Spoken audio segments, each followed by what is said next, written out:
Bonjour, je vous souhaite la bienvenue sur la télé de Véro, ma chaîne YouTube. J'espère que vous allez bien. Je vous propose un tirage qui va concerner cette semaine du mois de mai du 11 au 17. Voilà, donc j'espère que vous allez bien, que tout se passe bien. C'est encore une semaine où il va y avoir un pont, donc voilà, plein de belles choses à vivre. Alors, c'est un tirage bien sûr général, comme je vous le dis tout le temps et souvent. Donc, ne prenez que ce qui vous parle ou que ce qui résonne en vous. Et bien évidemment, si vous souhaitez approfondir, n'hésitez pas à me contacter. Vous avez toutes les informations, le lien vers mon site Médiumité et Voyance et vers le formulaire de contact. Alors, les tarots que j'ai utilisés pour ce tirage, donc, celui-là, c'est juste une carte, donc c'est le tarot, les 40 principes. Voilà. Ensuite, j'ai pris l'oracle des miroirs. Après ça, c'est l'oracle de Béline. Et pour terminer, un tarot qui est, ou un oracle, vous l'appelez comme vous voulez, c'est le voyageur sacré. Alors c'est parti. Donc on va commencer par la première carte. Comment vous dire? C'est l'énergie extérieure qui va venir vous aider. C'est un petit peu l'énergie de la semaine. Donc il est question de réalisation. Alors la réalisation, ça peut être quelque chose de très incarné, de très extérieur, dans le sens où vous pouvez réaliser, par exemple, une construction, réaliser des choses matérielles, on va dire. Il y a aussi la réalisation dans un autre sens, c'est la réalisation de soi. Donc c'est faire ce qui est nécessaire pour notre évolution, pour changer, pour se réaliser, pour se présenter aussi, pour se montrer, pour prendre sa place. Voilà, c'est tout ça. Donc cette semaine va tourner autour de cette réalisation. Pour moi, c'est un petit peu plus quand même tourné vers, enfin, vers la réalisation de vous-même. Voilà. Donc, on va regarder un petit peu ce que va nous dire cette semaine. Donc, ces deux cartes ici, là. Donc, la tranquillité et la carte des présents. C'est de quoi vous avez besoin cette semaine. Bon, ben, la première carte, il n'y a pas besoin de chercher d'explications voilà, hein, très importantes. C'est vous avez besoin de tranquillité. Voilà, on voit un personnage qui est en position de méditation. Il y a une fleur de lotus. Voilà, il a besoin d'être tranquille. C'est peut-être cette tranquillité peut être nécessaire pour une introspection à l'intérieur de vous-même et puis afin de vous réaliser, de réaliser ce pourquoi vous êtes venu, voilà, de vous réaliser vous-même. Hein. Ensuite, il y a les présents. Alors les présents, cette carte, elle va parler de cadeaux, de choses comme ça. Oui, parce que si vous vous réalisez, si vous êtes tranquille, si vous vivez de la tranquillité, bien évidemment, vous allez avoir des cadeaux, parce que quand on fait une introspection pour se réaliser, évidemment, on récolte derrière ce qu'on a semé. Et si on arrive à être tranquille, à être posé, à être même en méditation, mais ça peut être pas spécialement faire une méditation, mais être plus dans une énergie de méditation ou bien de relaxation, on peut appeler ça de la relaxation aussi, et bien évidemment, vous allez avoir tout ce qui est nécessaire pour votre bien-être. Hein. Donc c'est votre besoin, le besoin de tranquillité afin de récolter les fruits de certaines choses que vous avez peut-être mis en place avant. Je vous rappelle que le tirage ne concerne qu'une semaine. Ensuite, les deux cartes suivantes, c'est un petit peu ce que vous devez dépasser, hein, c'est-à-dire l'objectif de la semaine, enfin les défis, et puis c'est un petit peu aussi l'obstacle. Voilà. Parce qu'il y a la victoire. Donc là, on est dans l'obstacle, hein, dans ce qui pourrait vous empêcher, si vous voulez, cette semaine, ben, de vivre la tranquillité. Et cette victoire, c'est peut-être que il ne faut pas crier victoire trop vite. C'est peut-être un petit peu ça, l'obstacle. Que, ok, vous pouvez vous réaliser, mais il ne faut pas y aller non plus bille en tête, un petit peu hein, comme le taureau qui va foncer, là, sans trop regarder sa destination. Hein, voilà. Et puis il y a la carte des ennemis. Alors, bon, moi je dis toujours, les ennemis, ben oui, il y a peut-être des personnes autour de vous qui médisent sur vous, qui sont pas, mais ma grand-mère me disait toujours, moi, tu sais, Véro, quand on parle à mon dos, on parle à mon derrière. Et je pense qu'elle avait tout à fait raison. Donc, moi, je pense que peut-être que chacun d'entre nous peut avoir des ennemis. Là, il est plutôt question d'ennemis intérieurs, c'est-à-dire de pas L'obstacle, ce serait justement de crier victoire trop vite, en ne prenant pas du recul, ne vivant pas de la tranquillité pour recevoir les cadeaux de la vie. Et du coup, ce serait trop de précipitation et vous deviendriez votre propre ennemi. Hein, ça pourrait se matérialiser de la fatigue, du stress, manque de sommeil.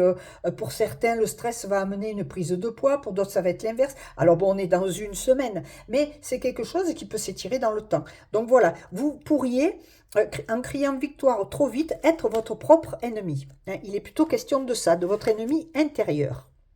Ensuite, les deux cartes du dessus, eh bien, c'est ce qu'on appelle la prise de conscience. Et moi, j'appelle ça ce qui est au-dessus, dont on n'a pas conscience, si vous voulez. C'est votre je veux, ce qui vous met en joie, en action, ce qui pourrait vous faire vibrer. Alors, ce qui pourrait vous faire vibrer, c'est que une fois que vous aurez, on va dire, éliminé ces ennemis intérieurs, pris du recul, et justement avoir vécu de la tranquillité, et puis récolté tous les cadeaux de la vie, toutes ces choses magiques dont on n'a pas conscience, mais des fois c'est rien du tout, c'est simplement de faire un bon repas, on dit qu'on a un toit au-dessus de la tête, il y a tout un tas de choses qui sont, où on peut exprimer de la gratitude, c'est un petit peu ça le cadeau aussi, c'est exprimer de la gratitude, et c'est cette tranquillité qui va le permettre. Et bien une fois que ça est mis un petit peu en place, il y a la carte de l'enfant, et cette carte de l'enfant, un enfant il vit au moment présent, donc c'est ça la tranquillité aussi, c'est prendre du recul, vivre au moment présent. Le passé, c'est le pays des regrets, et le futur, c'est le pays de projection. Enfin, on ne sait pas quoi, je veux dire. Voilà, il peut y avoir des possibilités, on va dire. C'est le pays des possibilités, mais voilà, les possibilités, pour qu'elles se mettent en route, il faudrait peut-être avancer, bouger. En tout cas, l'enfant, la carte de l'enfant, elle vous parle de légèreté, donc de vivre, comme je vous dis, au temps présent. Hein. Vous observez un enfant, quand il est à la plage, par exemple, il va faire un château, il fait des châteaux de sable, il ne va pas s'occuper de savoir si dans la nuit ou dans la soirée, la mer va monter, puis va détruire son château. Quand il revient le lendemain, son château est plus là, mais il ne se pose pas de questions, il en construit un autre, tout simplement. C'est je crois, la richesse qu'ont les enfants, c'est de vraiment vivre au moment présent. Ça, c'est des choses que nous, en tant qu'adultes, mais je pense qu'on a un petit peu oublié. Voilà. En tout cas, donc, ce qui vous est dit au-dessus, si vous voulez, ce qui est votre prise de conscience et votre je veux, ce serait de vivre avec la légèreté d'un enfant. Voilà, de vivre au moment présent. Après, vous avez cette carte du ciel. Alors, elle va aussi avec la carte de la réalisation. Mais c'est sûr que quand vous allez commencer à méditer, enfin être plus dans la tranquillité, vous recevez les cadeaux de la vie, vous permettez à votre enfant intérieur de vivre et puis de vivre aussi ce moment présent, vous avez l'échelle qui monte, ça c'est peut-être l'échelle aussi de vous, de votre évolution, de votre avancée, de votre ascension, si vous voulez, vers ce que vous souhaitez, et les choses se mettent en place, c'est votre je veux en fait, c'est aller mieux, c'est aller vers le meilleur, c'est avoir de meilleures relations, c'est avoir peut-être plus de richesse, avoir peut-être une maison, tout simplement une maison, un appartement, je sais pas, avoir une voiture, ça aussi, parce que nous sommes, comme on dit, des êtres divins, mais nous vivons dans un monde incarné, nous faisons l'expérience de l'incarnation, et donc nous vivons des expériences, et ces expériences, eh bien, nous font avancer et permettre notre évolution. Donc ce serait un petit peu ce qui est au-dessus, c'est d'autoriser plus de légèreté et pour prendre aussi notre évolution d'une façon beaucoup plus douce, plus posée, plus tendre, hein, enfin d'être plus tendre envers nous-mêmes en fait, de ne pas toujours être en train de nous juger, de ne pas être nos propres ennemis, hein, c'est ça. Et en conclusion, donc, nous avons les deux cartes du dessous. Quelle est l'expérience à vivre et la vibration?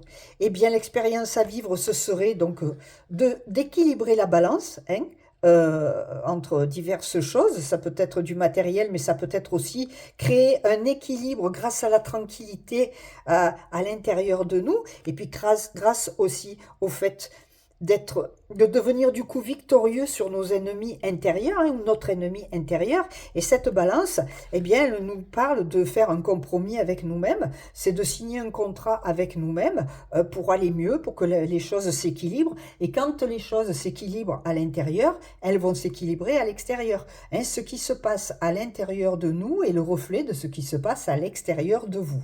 Par exemple, si vous vivez dans une maison où c'est un gros bazar, eh bien, dites-vous bien qu'à l'intérieur de vous, c'est sûrement aussi aussi un gros bazar. L'extérieur reflète l'intérieur. Voilà. Et bien évidemment, l'expérience à vivre et la vibration qui viendrait par rapport à ce tirage qui est quand même magnifique, je trouve, c'est que quand tout ça est mis en place, que la réalisation se construit et se met, oui, en place, hein, je reprends encore cette expression, grâce à la tranquillité, grâce à votre évolution positive, une fois que vous avez été victorieux ou victorieuse sur vos ennemis, eh bien la carte qui sort, c'est la carte de la grâce, c'est magnifique, hein, c'est cette colombe qui va s'enlever et qui est symbole de la paix, parce que la grâce, c'est ça, c'est la grâce intérieure, c'est votre grâce, c'est pas que vous soyez gracieux ou gracieuse, ça ok, c'est un plus, mais c'est surtout cette beauté intérieure, cette grâce intérieure, et ça c'est l'expérience à vivre, c'est votre vibration pour cette semaine, si vous acceptez de mettre en place le reste. Et puis, le petit message final, moi j'aime bien une carte supplémentaire. Donc celle-là, c'est les cartes du voyageur sacré. C'est la première lumière. Hein. C'est amorcer un nouveau cycle. Beaucoup de tirages tarot cette année parlent de nouveaux cycles. Je l'ai expliqué plusieurs fois en numérologie. L'année dernière, c'était 2025, ça fait 9. Et là, en 2026, ça fait 10. Mais on supprime le 0 et c'est 1. Donc, nous sommes dans une année, un début de cycle. Et ce sont des cycles qui durent 9 ans. Donc, c'est vraiment une année charnière pour chacun de nous, je pense. Un petit peu. Alors, ça l'est... comment dire, chaque année, si vous voulez, oui, chaque année c'est un début, voilà. Mais là, c'est quand même le premier pas, c'est peut-être aussi l'enfant hein, qui fait son premier pas, hein, qui est innocent, mais qui est plein de candeur, mais en même temps plein de vérité, plein de beauté, plein de tendresse. Et là, la première lumière, c'est amorcer un nouveau cycle, ce serait de mettre en place cette année ce qui est nécessaire pour que vous ayez enfin un cycle nouveau qui commence, pas de repartir pour 9 années. C'est juste c'est pas une mise en garde, mais c'est une observation à avoir. Alors, il est possible, bien sûr, de terminer ce cycle neuf qui était parce que ça ne s'arrête pas pile poil le 31 décembre 2025, hein, et le nouveau cycle, même si en date, il commence le 1er janvier, mais enfin, il y a des choses qui demandent à être terminées, qui sont encore justement d'une fin de cycle, et qui demandent à être terminées dans cette année 2026 pour laisser de la place, pour amorcer un nouveau cycle. Voilà. Ben écoutez, j'ai bien aimé ce tirage, comme tous les tirages que je fais d'ailleurs, un tirage tarot, et j'espère que vous allez passer une magnifique semaine, que vous aurez aussi peut-être un petit peu de vacances, puisque le 8 mai, ça va permettre un pont aussi, voilà, donc je vous souhaite plein de belles choses. Peut-être que vous allez vous déplacer un petit peu, rencontrer de la famille, des amis, faire des sorties, profiter de la vie tout simplement. Hein, c'est le meilleur que je vous souhaite et je vous dis à tout bientôt dans un prochain tirage.